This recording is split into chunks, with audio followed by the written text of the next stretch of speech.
Assalamualaikum warahmatullahi wabarakatuh. Alhamdulillahirabbil alamin. Di semester ini kita akan bertemu dalam mata kuliah ilmu alamiah dasar. Saya Dang Aib Saiful Amin diamanahi oleh fakultas untuk berinteraksi dengan saudara sekalian dalam mata kuliah ini. Karena sekarang ke dalam kondisi pandemi COVID-19, jadi kita akan banyak bertemu melalui saluran online ini. Pada kesempatan hari ini saya akan menyampaikan beberapa hal yang berkaitan dengan urgensi ya atau kepentingan dari mata kuliah ilmu alamiah dasar ini. Yang pertama,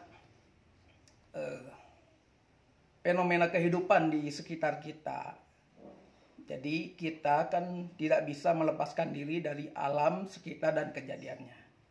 Banyak kejadian seperti pemanasan global ya, kemudian berkurangnya sumber daya alam dan sebagainya, itu harus dipahami oleh kita kenapa terjadi dan sebagainya, kemudian akan menyebabkan apa dan seterusnya. Nah, yang selanjutnya bahwa kejadian-kejadian itu harus dijelaskan dan dipahami oleh ilmu. Ya. Kalau kejadian-kejadian itu tidak ada penjelasannya oleh ilmu, maka orang biasanya lari atau jatuh mencari penjelasan kepada mitos.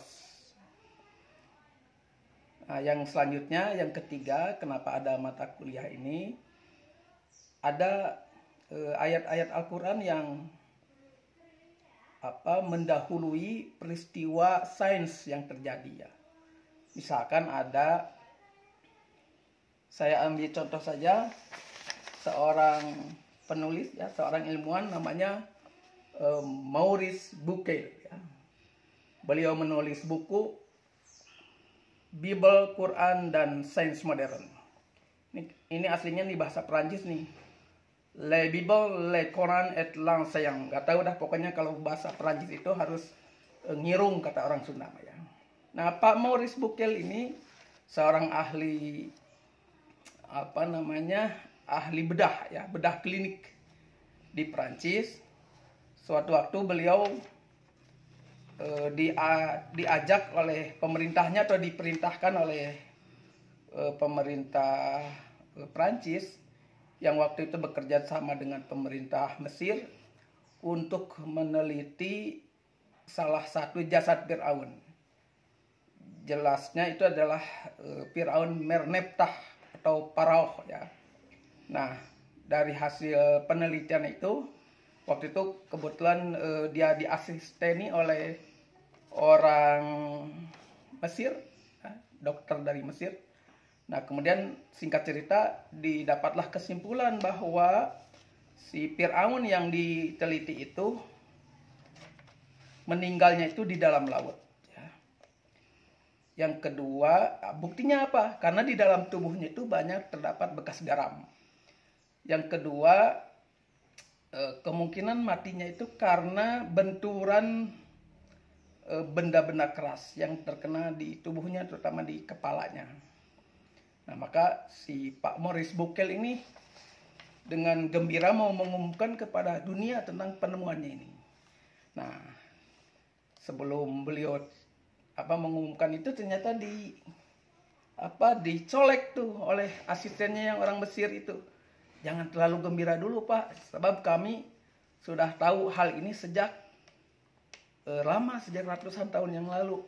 Loh, kok bisa tahu, kata Pak Maurice Bucaille. Nah, ini karena informasinya sudah ada di dalam Al-Quran ya. Kita lihat di dalam Al-Quran surat Yunus ya, ayat 90 sampai 92. Saya bacakan saja terjemahnya supaya cepat. Dan kami, ayat 90-nya ya, dan kami selamatkan Bani Israel melintasi laut, kemudian Fir'aun dan bala tentaranya mengikuti mereka untuk mendolimi dan menindas mereka. Sehingga ketika Fir'aun hampir tenggelam, dia berkata, Aku percaya bahwa tidak ada Tuhan melainkan Tuhan yang dipercayai oleh Bani Israel. dan aku termasuk orang-orang muslim atau berserah diri. Ayat 91, mengapa kamu sekarang baru kamu beriman? Padahal sesungguhnya engkau telah durhaka sejak dulu, dan engkau termasuk orang yang berbuat kerusakan. Ayat 92-nya, maka pada hari ini kami selamatkan jasadmu, agar engkau dapat menjadi pelajaran bagi orang-orang yang datang setelahmu. Tetapi kebanyakan manusia tidak mengindahkan tanda-tanda kekuasaan kami.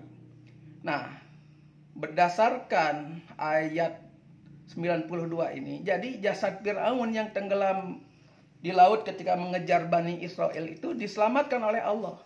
Tapi yang diselamatkan itu cuma badannya.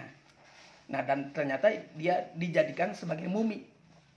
Nah, mendengar penjelasan itu, maka serta-merta Pak Maurice Bucaille ini waktu itu masih Kristen ya. Maka beliau kemudian bersyahadat masuk Islam. Jadi ada peristiwa-peristiwa sains yang ternyata lebih dahulu ada di dalam Al-Quran. Itu harus mungkin bagian daripada yang kita pelajari ya. Kemudian ada ahli saraf otak, ahli neurologi dari Amerika ya, seorang dokter ahli neurologi dari Amerika, perempuan. Dia meneliti mengapa orang-orang Islam itu dalam salah satu ibadahnya itu ada sujud ya. Nah, kemudian dia mempelajari, oh ternyata di dalam tubuh manusia itu, di dalam otak itu ada beberapa urat saraf yang tidak setiap waktu dimasuki oleh darah. Nah, karena darah mungkin tidak mampu memompa sampai ke situ. Padahal kan setiap bagian tubuh kita itu harus diberikan darah sebagai makanan dan juga oksigen. Nah, kemudian dia meneliti, ternyata si urat saraf itu menerima pasokan darah itu ketika dalam peristiwa sujud. Nah, jadi ketika orang bersujud itu, maka darah itu masuk ke saraf-saraf yang tadi dimasuki ketika di luar keadaan sujud. Dan ternyata dari hasil penelitiannya ditemukan bahwa memang si urat itu kebutuhan dimasuki darahnya itu sesuai dengan pas waktu sholat gitu. Jadi sholat subuh, duhur dan sebagainya. Maka kemudian dia menyimpulkan bahwa orang yang biasa sujud itu akan sehat ya, lebih sehat otaknya, tidak cepat pikun dan sebagainya. Di dalam Al-Quran juga disebutkan bahwa orang yang banyak sujud itu kan banyak memberikan, akan mendapatkan nur atau cahaya atau sesuatu yang memberikan hidupnya itu bercahaya. Nah, dalam hal ini karena dia sujud, nah tentu saja orang yang tidak pernah bersujud tidak akan mencapai kecerdasan yang seperti diinginkan itu. Nah, itu diantaranya ada ayat Al-Quran ataupun hadis yang kemudian mendahului peristiwa sains ya. Tetapi selanjutnya ada juga ayat Al-Quran dan hadis ya yang menjadi lebih jelas maknanya ketika dibantu oleh sains misalkan. Nah, misalkan di dalam surat Yasin ayat 80 itu disebutkan bahwa kami jadikan api dari daun-daun yang hijau. Ulama zaman dahulu ya menyebutkan api dari daun-daun yang hijau dan kayu dan daun yang hijau itu ya. Mereka mengatakan, oh nanti si kayu itu dan daun itu kalau mati akan kering. Nah, kalau udah kering jadi bahan bakar, kami jadikan api. Ternyata melalui penelitian modern dan termasuk ahli tafsir yang kekinian menyebutkan bahwa ini adalah peristiwa biologis. Ayat 80 surat Yasin itu yaitu tentang peristiwa fotosintesis. Nah, kita tahu kan fotosintesis itu proses pengubahan makanan oleh tumbuhan yang berdaun hijau ya. Yang berdaun hijau. Nah, proses pengubahannya itu yaitu akan terjadi ketika adanya cahaya matahari. Itu namanya proses fotosintesis. Kemudian akan mengubah hasilnya itu yaitu hasilnya itu yang pertama makanan bagi tumbuhan itu yang dipakai untuk tumbuh, dan juga hasil sampingannya adalah oksigen. Nah, kita tahu oksigen itu adalah zat pembakar. Jadi kalau kita menghirup oksigen itu melakukan pembakaran di dalam tubuh. Demikian juga kendaraan ya, mesin kendaraan itu baru akan hidup jika terjadi pencampuran antara bahan bakar, bensin, solar, dan sebagainya dengan oksigen. Jadi yang ngebakarnya itu adalah oksigen. Maka dalam hal ini kami jadikan api dari daun dan kayu yang hijau itu adalah proses fotosintesis karena menghasilkan oksigen. Oksigen itu adalah zat pembakar. Nah, kemudian ada hadis seperti mengapa kalau kita terkena najis mogoladoh itu ya harus dicuci dengan air dan tanah. Nah, ternyata penelitian menunjukkan bahwa ada semacam kuman di dalam najis ya, kotoran anjing itu, yang kumannya itu baru dinetralisir atau baru mati jika dicuci dulu dengan tanah. Nah, itu kemudian menjadi jelas. Kemudian seperti hadis makruh meniup air panas. Jadi kalau kita minum makruh tuh ditiupin. Kenapa makruh? Ternyata apa yang kita keluarkan itu mengandung karbon dioksida. Kan tadi kita menghirup oksigen untuk pembakaran. Hasil pembakaran itu sisanya karbon dioksida. Sama seperti yang keluar dari asap motor, asap mobil. Yang kita keluarkan itu adalah karbon dioksida. Dan itu sifatnya racun karbon dioksidanya. Makanya Nabi menyebutkan makruh meniupi air panas. Jadi kesimpulannya, banyak ayat Al-Quran dan hadis yang harus sinergi ya pemahamannya itu dengan sains. Nah, saya kira itu adalah salah satu pentingnya kenapa kita ada mata kuliah ilmu alamiah dasar. Walaupun sudah banyak dipelajari sejak SD, SMP, SMA, tapi mudah-mudahan ada yang berbeda. Karena kita selain mempelajari sainsnya, kita juga mengaitkan ayat Al-Quran dengan hadis di dalamnya. Saudara-saudara sekalian, untuk apa yang akan kita pelajari tadi sudah saya kirim ya RPS, rencana pembelajaran kuliahnya. Jadi silakan dipelajari materinya apa ya. Tentu saja dalam waktu yang singkat tidak akan selesai kita mempelajari banyak itu. Ada juga buku-bukunya di situ ya, sudah saya tunjukkan. Saya perlihatkan lagi ini. Kalau buku yang utamanya, yang buku babonnya, saya pakai yang ini ya. Walaupun kelihatan kucel, tapi ya yang penting kan isinya.